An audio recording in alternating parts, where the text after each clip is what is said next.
Welcome. തഹമനാണ്. ഈ video ഫിൻറിനോൺ എന്ന മരുന്നിനെ കുറിച്ചിട്ടാണ്. ഫിൻറിനോൺ കെരൻഡിയ എന്ന പേരിലാണ് 2021 2021 FDA അംഗീകരിച്ചിട്ടുള്ള മരുന്ന് CKD-യിലാണ് ഉപയോഗിക്കുക. CKD എല്ലാ CKD-യിലും അല്ല, chronic kidney disease associated with type 2 diabetes mellitus അതിലുപയോഗിക്കാനാണ് അംഗീകാരം. പ്രമേഹ രോഗികളുടെ കിഡ്നി ഡിസീസ് പ്രോഗ്രഷൻ കുറയ്ക്കുകയാണ് ഇതിന്റെ അപ്രൂവ്ഡ് ഇൻഡിക്കേഷൻ. സോ നമുക്ക് പറയേണ്ടത് ഈ മരുന്ന് എങ്ങനെ പ്രവർത്തിക്കുന്നു, മെക്കാനിസം ഓഫ് ആക്ഷൻ നമുക്ക് പറയണം. ഈ മരുന്നും ഈ മരുന്ന് ഗ്രൂപ്പിലെ മറ്റു മരുന്നുമായിട്ടുള്ള വ്യത്യാസങ്ങൾ നമുക്ക് പറയണം. CKD എന്ന രോഗത്തിന്റെ പ്രോഗ്രഷൻ അത് നമ്മൾ പറയണം. സോ അത് പ്രോഗ്രഷനിലാണ് ഈ മരുന്ന് എങ്ങനെ പ്രവർത്തിക്കുക, തടയലാണല്ലോ ഈ മരുന്നിന്റെ ജോലി. അപ്പൊ അതെങ്ങനെ പ്രവർത്തിക്കുന്നു എന്ന് പറയണം. മറ്റൊരു കാര്യം പ്രധാനമായിട്ട് പറയാനുള്ളത്, ഇത് റീസെന്റ് മരുന്നാണ്. CKD-യിലും HF-ലും ഒക്കെ വലിയ ചലനങ്ങൾ സൃഷ്ടിച്ച ഒരു മരുന്നാണ്. സോ ആസ് പെർ റിക്വസ്റ്റ് ആണ് ഞാൻ ഈ വീഡിയോ ഉണ്ടാക്കുന്നത്. സോ ഇതിലെ പ്രധാനപ്പെട്ട സ്റ്റഡീസിനെ കുറിച്ചിട്ട് കൂടി ഒന്ന് പറയണമെന്ന് പറഞ്ഞുകൊണ്ട് ഞാൻ അതിനെ കുറിച്ച് കൂടി ലഘുവായിട്ട് ഒന്ന് പറയാം. ഈ മരുന്ന് ഫിൻറിനോൺ ബേസിക്കലി ഒരു മിനറലോകോർട്ടിക്കോയിഡ് റിസപ്റ്റർ ആന്റഗോണിസ്റ്റ് ആണ്. നമ്മൾ അതിനെ MRAs എന്നാണ് സാധാരണ വിളിക്കുക. മിനറലോകോർട്ടിക്കോയിഡ് നമ്മൾ കേട്ടിട്ടുള്ളത് ആൽഡോസ്റ്റെറോൺ ആണ്. ആൽഡോസ്റ്റെറോൺ എന്ന ഹോർമോൺ ആണ് ഏറ്റവും പ്രധാനമായിട്ട് നമ്മൾ കേട്ടിട്ടുള്ള മിനറലോകോർട്ടിക്കോയിഡ്. ആൽഡോസ്റ്റെറോൺ കിഡ്നിയിലെ റീനൽ ട്യൂബുലാർ സെൽസിൽ കളക്ടിംഗ് ഡക്റ്റിൽ പ്രവർത്തിക്കുന്നത് നമുക്കറിയാം. അവിടെയുള്ള എപ്പിത്തീലിയൽ സെൽസിൽ പ്രവർത്തിച്ചിട്ട് എന്ത് ചെയ്യുക, സോഡിയം റിറ്റൻഷൻ ഉണ്ടാകും. So mineralocorticoid aldosterone can cause sodium retention. So sodium retention ഉണ്ടാക്കുമ്പോൾ പൊട്ടാസ്യം കളയുക കൂടി ചെയ്യുന്നുണ്ട്. പൊട്ടാസ്യം പുറത്തേക്ക് പോകാം. അപ്പൊ നമ്മൾ അതിനെ തടയാം. സോ ആൽഡോസ്റ്റെറോൺ പ്രവർത്തിക്കുന്ന റിസപ്റ്ററാണ് നമ്മൾ മിനറലോകോർട്ടിക്കോയിഡ് റിസപ്റ്റർ MR എന്ന് നമ്മൾ പറയാം. സോ റിസപ്റ്ററിനെ തടഞ്ഞു കഴിഞ്ഞാൽ sodium will be excreted out. Sodium പുറത്തേക്ക് പോകും. പക്ഷെ അപ്പോൾ പൊട്ടാസ്യം നമ്മൾ പിടിച്ചു വയ്ക്കും. അപ്പോൾ സാധാരണ പൊട്ടാസ്യം കൂടുന്നുണ്ട്. അപ്പോൾ ഹൈപ്പർകലീമിയ വേണമെങ്കിൽ ഉണ്ടാകാം, അല്ലെങ്കിൽ നമ്മൾ സാധാരണ ഇത് ഉപയോഗിക്കുന്ന ഈ മരുന്നുകൾ, ഇതേപോലുള്ള MRAs നമ്മൾ ഉപയോഗിക്കുന്നത് മറ്റ് മരുന്നുകൾ മൂലം പൊട്ടാസ്യം കൂടുതലായിട്ട് ശരീരത്തിൽ നിന്ന് നഷ്ടപ്പെടുമ്പോൾ അത് തടയാൻ വേണ്ടിയിട്ടാണ്. അപ്പോൾ നമ്മൾ അതിന് പറയാ പൊട്ടാസ്യം സ്പെയറിംഗ് ഡയൂററ്റിക്സ് എന്നാണ് പറയുക. പൊട്ടാസ്യം സ്പെയറിംഗ് ഡയൂററ്റിക്സ് മരുന്നുകൾ ആണ് ശരിക്കും ഈ MRAs എന്ന് പറയും. സോ പ്രധാനപ്പെട്ട MRAs ഏതൊക്കെയാണെന്ന് ചോദിച്ചാൽ, ഒന്ന് സ്പൈറോനോലാക്ടോൺ ആണ്. ദെൻ വേറൊരെണ്ണം ഉള്ളത് എപ്ലിറീനോൺ ആണ്. എപ്ലിറീനോൺ എന്ന് പറയുന്ന മരുന്നാണ്. സോ ഇത് രണ്ടാണ് പ്രധാനപ്പെട്ട MRAs. ആൻഡ് പുതിയ ആളാണ് ഈ ഗ്രൂപ്പിലേക്ക് വന്നിട്ടുള്ളത്, ഫിനറീനോൺ എന്ന് പറയുന്ന മരുന്ന്. സോ ഈ രണ്ടും, ദിസ് സ്പൈറോലാക്ടോൺ ആൻഡ് എപ്ലിറീനോൺ, രണ്ടും സ്റ്റിറോയിഡൽ സ്ട്രക്ചർ ഉള്ളതാണ്. സോ ആൽഡോസ്റ്റെറോൺ ഒരു സ്റ്റിറോയിഡൽ റിംഗ് ആണ്. സോ അതിന്റെ ആന്റഗോണിസ്റ്റ് ആയിട്ടുള്ള ഇതും സ്റ്റിറോയിഡൽ റിംഗ് ആണ്. സ്റ്റിറോയിഡൽ റിംഗ് ഉള്ള MR റിസപ്റ്റർ ആന്റഗോണിസ്റ്റ് മരുന്നുകളാണ്. So first thing about finerenone is that this is a MR mineralocorticoid receptor antagonist ആണ് എന്നുള്ളതാണ് നമ്മൾ ആദ്യമായിട്ട് ഇത് മനസ്സിലാക്കിയേണ്ട കാര്യം. പക്ഷേ ഒരു വ്യത്യാസമുണ്ട്. ഫിൻറിനോണിന്റെ സ്ട്രക്ചർ നോക്കിക്കഴിഞ്ഞാൽ അതിൽ സ്റ്റിറോയിഡ് ഇല്ല എന്ന് നമുക്ക്. സ്റ്റിറോയിഡൽ റിംഗ് സ്ട്രക്ചർ അല്ല. So structurally this is not a steroidal ring. So this is a non steroidal ആണ്. നോൺ സ്റ്റിറോയിഡൽ MRA ആണ് ആര്, നമ്മൾ ഈ പറയുന്ന finerenone. So MRAs can be divided into steroidal and second group is non-steroidal. So this is a non-steroidal MRA ആണ് ഫിൻറിനോൺ. ഇനി ഇവ തമ്മിൽ ബാക്കിയും ഒരുപാട് പല കാര്യങ്ങളിൽ വ്യത്യാസമുണ്ട്. നമുക്ക് പുറകെ പറയാം. ഇനി നമ്മൾ പറയുന്നത് ഈ CKD പ്രോഗ്രഷൻ ഉണ്ടാവാൻ എന്താണ് കാരണങ്ങൾ എന്നുള്ളതാണ്. അപ്പൊ എന്തൊക്കെയാണ് സംഭവിക്കുക CKD? ഈ ടൈപ്പ് 2 ഡയബറ്റിസ് ഉള്ളവരിൽ CKD ഉണ്ടാവാനുള്ള ചാൻസ് വളരെയധികം കൂടുതലാണ്, 40% കൂടുതലാണ്. സോ CKD പ്രോഗ്രസ് ചെയ്യാനുള്ള കാരണങ്ങൾ. So we are talking about CKD. കാരണങ്ങൾ നോക്കി കഴിഞ്ഞാൽ നമുക്ക് പറയാനുള്ളത് ദാറ്റ് ഈസ് ഹീമോഡൈനാമിക് പ്രശ്നങ്ങളാണ്. ഹീമോഡൈനാമിക് പ്രശ്നങ്ങൾ എന്ന് പറഞ്ഞു കഴിഞ്ഞാൽ ഒന്ന് BP കൂടുക, എലിവേറ്റഡ് ബ്ലഡ് പ്രഷർ ആണ്, ഉയർന്ന BP വരുമ്പോഴത്തേക്കും ഇൻട്രാഗ്ലോമറുലാർ പ്രഷർ കൂടും. അപ്പോൾ increased intraglomerular pressure in the kidney. So അതും കൂടുതലായിരിക്കും. സോ ഇൻക്രീസ്ഡ് ഇൻട്രാഗ്ലോമറുലാർ പ്രഷർ, അതാണ് ഒരു കാരണം. ഇനി രണ്ടാമത്തെ ഒരു കാരണം ഞാൻ പറയുകയാണെങ്കിൽ അത് മെറ്റബോളിക് ആണ്. അതിന്റെ ഹെഡിങ് നമുക്ക് മെറ്റബോളിക് പ്രശ്നങ്ങൾ എന്ന് പറയാം. സിമ്പിൾ ആയിട്ട് പറഞ്ഞു കഴിഞ്ഞാൽ increased or elevated blood glucose ലെവലാണ്, ഷുഗർ ലെവൽ കൂടുക എന്ന് പറയാം. ആൻഡ് മൂന്നാമത്തെ പ്രശ്നം എന്ന് വെച്ചാൽ ഇൻഫ്ലമേഷൻ ആൻഡ് ഫൈബ്രോസിസ് ആണ് മൂന്നാമത്തെ പ്രധാനപ്പെട്ട പ്രശ്നം. സോ തുടർച്ചയായ വീക്കവും തുടർന്നുണ്ടാവുന്ന ഫൈബ്രോസിസ് മൂലം വൃക്ക ദുർബലമാകും, CKD മുന്നോട്ട് പോകും. സോ GFR ലെവൽ താഴും ആൻഡ് ഓൾസോ പ്രോട്ടീനൂറിയ. സോ ഇത് രണ്ടുമാണ് CKD നമുക്ക് പെട്ടെന്ന് അറിയാനുള്ള ഏറ്റവും എളുപ്പത്തിൽ കാണാനുള്ളത്. Decreased GFR and also elevated proteinuria. Increased protein excretion through urine ആണ് പ്രോട്ടീനൂറിയ എന്ന് പറയാം. മൂത്രമൊക്കെ ഭയങ്കര പതേ. ഈ ആദ്യത്തെ രണ്ട് പ്രശ്നവും ഹിമോഡൈനാമിക് പ്രശ്നങ്ങൾ തീർക്കാനുള്ള മരുന്നുകൾ നമ്മുടെ കയ്യിലുണ്ട്. ഹിമോഡൈനാമിക് തീർക്കാൻ നമുക്ക് AC ഇൻഹിബിറ്റേഴ്സ് ഉപയോഗിക്കാം, AC ഇൻഹിബിറ്റേഴ്സ് ഓർ ARBs. ഇത് രണ്ടുമാണല്ലോ പ്രധാനപ്പെട്ട മരുന്നുകൾ. ദെൻ പിന്നെ നമുക്ക് മറ്റ് പല മരുന്നുകൾ ഉപയോഗിക്കാം. BP കുറയ്ക്കാനൊക്കെ ആയിട്ട് ഇപ്പോൾ കാൽഷ്യം ചാനൽ ബ്ലോക്കേഴ്സ് ഉണ്ട്, ഡൈഹൈഡ്രോപിരിഡിൻസ് ലൈക്ക് കാൽഷ്യം ചാനൽ ബ്ലോക്കേഴ്സ് ഉണ്ട്, ഡയൂററ്റിക്സ് ഉണ്ട്, തയാസൈഡ് ഡയൂററ്റിക്സ്, അങ്ങനെയൊക്കെയുള്ള സംഭവങ്ങൾ നമുക്ക് ഉപയോഗിക്കാം. And latest drug is SGLT2 inhibitors എന്ന് പറയുന്ന മരുന്നുകളുണ്ട്, ഡാപ്പാഗ്ലിഫോസിൻ, കനാഗ്ലിഫോസിൻ പോലെയുള്ള മരുന്നുകൾ. സോ രണ്ടാമത്തെ പ്രശ്നം നമുക്ക് തീർക്കാൻ അഡ്രസ് ചെയ്യാനായിട്ട് ആന്റി ഡയബറ്റിക് ഡ്രഗ്സ് ഉണ്ട്. നമുക്ക് മെറ്റ്ഫോർമിൻ ഉണ്ട്, ദെൻ GLP-1A അഗോണിസ്റ്റുകൾ ഉണ്ട്. ഉദാഹരണത്തിന് സെമാഗ്ലൂട്ടൈഡും CKD കുറയ്ക്കും എന്ന് നമ്മൾ തെളിയിച്ചിട്ടുള്ളതാണ്. ദെൻ SGLT2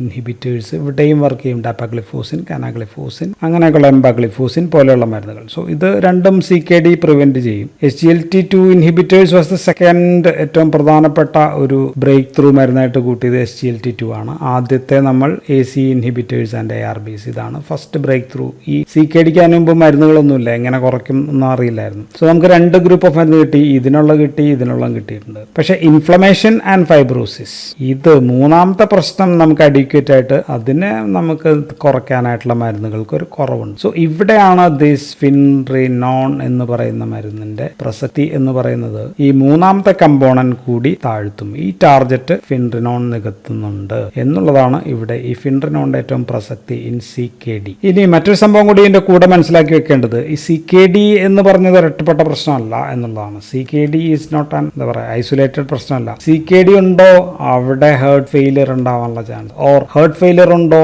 അവിടെ CKD വരാനുള്ള ചാൻസ് ഉണ്ട്. സോ ഇത് രണ്ടും പരസ്പരം ബന്ധപ്പെട്ട് കിടക്കുന്ന കാര്യങ്ങളാണ്, ഹൈലി ഇന്റർ കണക്റ്റഡ്. പത്തോഫിസിയോളജിക്കലി രണ്ടിനും ഒരുപാട് ഏരിയാസ് സെയിം ആണ്. സോ CKD തടഞ്ഞു കഴിഞ്ഞാൽ, ഇഫ് യു റെഡ്യൂസ് CKD, അതിന്റെ ഗുണം ഹേർട്ട് ഫെയിലിയറും കുറയും എന്ന് കൂടിയുണ്ട് എന്ന് കൂടി ഒന്ന് മനസ്സിലാവും. അതുകൊണ്ടാണ് cardiologist are also very interested in this finerenone. So cardiologist, പ്രധാനമായിട്ട് നെഫ്രോളജിസ്റ്റ് ആൻഡ് ഡയബറ്റോളജിസ്റ്റ്, സോ ഇവർക്കെല്ലാവർക്കും ഈ മരുന്ന് പ്രധാനപ്പെട്ട മരുന്നായി. ഇനി ഈ CKD പ്രോഗ്രഷനും, CKD എന്ന് ഇവിടെ എഴുതാം, CKD പ്രോഗ്രഷനും ദിസ് നമ്മളുടെ MR മിനറലോകോർട്ടിക്കോയിഡ് റിസപ്റ്ററും തമ്മിലുള്ള ബന്ധം എന്താണ് എന്ന് ചോദിച്ചു കഴിഞ്ഞാൽ അത് നമ്മൾ അറിയണം. സോ MR റിസപ്റ്റേഴ്സ് പല സ്ഥലത്തുണ്ട്. ഒന്ന് എപ്പിത്തീലിയൽ സെൽസ് ഉണ്ട്, ഇപ്പോൾ റീനൽ എപ്പിത്തീലിയൽ സെൽസിലാണ് നമ്മൾ പൈർണോലാക്ടോണിന്റെ ആക്ഷൻ പഠിക്കുക. ദെൻ നോൺ എപ്പിത്തീലിയൽ സെൽസിലുണ്ട്. നോൺ എപ്പിത്തീലിയൽ സെൽസ് ഉദാഹരണത്തിന് കാർഡിയ, ഹൃദയത്തിലെ മയോസൈറ്റ്സ്, അവിടെയൊക്കെ അതർ ടിഷ്യൂസിലൊക്കെ MR റിസപ്റ്റേഴ്സ് ഉണ്ട്. ഇൻ CKD എന്താ സംഭവിക്കാന്ന് ചോദിച്ചു കഴിഞ്ഞാൽ these MR receptors are activated or these are hyper active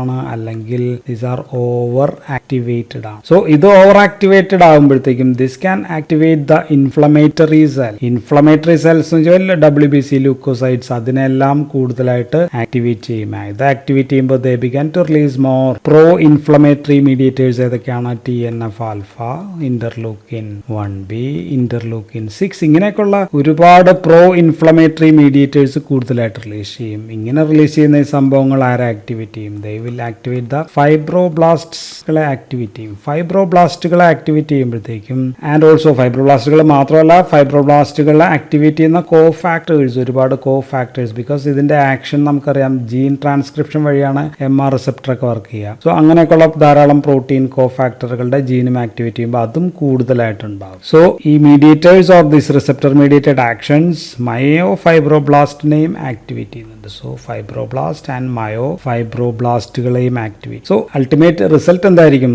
result will be the fibrotic damage of കിഡ്നിക്ക് ഫൈബ്രോട്ടിക് ഡാമേജ് ഉണ്ടാകും. സോ കിഡ്നി ഫൈബ്രോസ് ഉണ്ടാകും. കിഡ്നി ഫൈബ്രോസ് പോലെ തന്നെയാണ് നമ്മുടെ ഹേർട്ട് ഫൈബ്രോസും ഉണ്ടാകുന്നത്. സോ അതും ഉണ്ടാകാം. സോ ഹൃദയവും കിഡ്നിയും തമ്മിലുള്ള ദിസ് മോഡിഫൈഡ് ഓർ കാർഡിയാക് റീമോഡലിംഗിലേക്കാണ് പോകുക. So kidney remodelling and also cardiac remodelling ഉണ്ടാകും. ഇനി MR റിസപ്റ്റർ കൂടുതലായിട്ട് ആക്ടിവേഷൻ ഉണ്ടായിക്കഴിഞ്ഞാൽ വേറൊരു പ്രശ്നം കൂടി ഉണ്ടാവുന്നുണ്ട്. ആ രണ്ടാമത്തെ പ്രശ്നമാണ് endothelial dysfunction. Endothelial cells dysfunction ആവും. എൻഡോത്തീലിയൽ സെൽസ് എന്ന് വെച്ചാൽ എന്താ? ഇപ്പോൾ ബ്ലഡ് വെസൽ ആണെങ്കിൽ ബ്ലഡ് വെസൽസിന്റെ ഏറ്റവും ചുറ്റുമുള്ള സെൽസിനെയാണ് നമ്മൾ എൻഡോത്തീലിയൽ സെൽസ് എന്ന് പറയുന്നത്. സോ ഇൻഫ്ലമേഷൻ കൂടുക എന്ന് പറയുമ്പോൾ തന്നെ സൂപ്പർ ഓക്സൈഡ് ലെവൽസ് ഒക്കെ ഹൈ ആയിരിക്കും അല്ലെ. അങ്ങനെയൊക്കെയുള്ള ഓക്സിഡൻസും അങ്ങനെയൊക്കെയുള്ള സംഭവങ്ങളൊക്കെ കൂടുതലായിരിക്കും. ഫ്രീ റാഡിക്കൽസ് കൂടുതലായിരിക്കും. നൈട്രിക് ഓക്സൈഡ് ഫങ്ഷൻസ്, അതിന്റെ ഫങ്ഷനൊക്കെ ഡിസ്ഫങ്ഷൻ ഡിസ്ഫങ്ഷൻ ആയിരിക്കും, ഡിസ്റ്റർബ്ഡ് ആയിരിക്കും. So blood vessel ultimately this can cause blood vessel damage, vascular damage ഉണ്ടാകുന്നു, vascular damage. So this leads to vascular remodeling ഉണ്ടാകുന്നു, വാസ്കുലാർ റീമോഡലിംഗ് ഉണ്ടാകുന്നു,